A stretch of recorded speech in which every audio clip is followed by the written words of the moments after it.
The family man 2 series में एक लड़की की परफॉर्मेंस लगातार लोगों का ध्यान अपनी तरफ खींच रही है।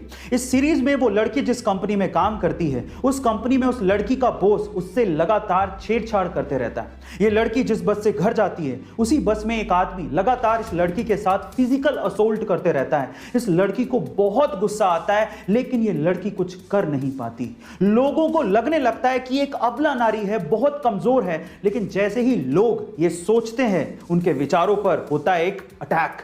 उसके बाद आता है एक सीन जिसमें यही लड़की फिजिकल असोल्ट करने वाले उस बंदे को जिस तरह से ऊपर पहुंचाती है, वो सीन देखने लायक है। अब सबसे इंटरेस्टिंग बात यह है कि इतना डार्क और इंटेंस कैरेक्टर निभाने वाली ये लड़की कोई आम लड़की नहीं है, बल्कि साउथ की सुपरस्टार है। इनका नाम है समंथा अकिनेनी। गाइस, एक बार में देख के तो आप इन्हें पहचान भी नहीं पाएंगे। आपको समंथा की एक्टिंग परफॉर्मेंस कैसी लगी? चैट सेक्शन में जरूर लिखिएगा और ऐसे अमेजिंग वीडियोस के लिए share, subscribe and like. Google United states की तीसरी ऐसी टेक्नोलॉजी कंपनी है जिसने एप्पल और माइक्रोसॉफ्ट के बाद $1 ट्रिलियन की वर्थ को छुआ है।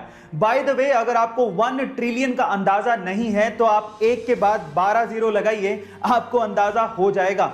1 ट्रिलियन को 1 मिलियन भी कहते हैं। अब गूगल कितनी पावरफुल है, इसे दिग्गजों की भाषा में समझने की कोशिश करते हैं। टेस्ला और स्पेसएक्स के मालिक एलॉन मस्क के अनुसार गूगल पूरी दुनिया की इकलौती ऐसी कंपनी है जिससे उन्हें डर लगता है। अमेज़न के मालिक जेफ बेजोस के अनुसार गूगल एक पहाड़ है जिस पे चढ़ा तो जा सकता है, लेकिन उसे हिलाया नहीं जा सकता।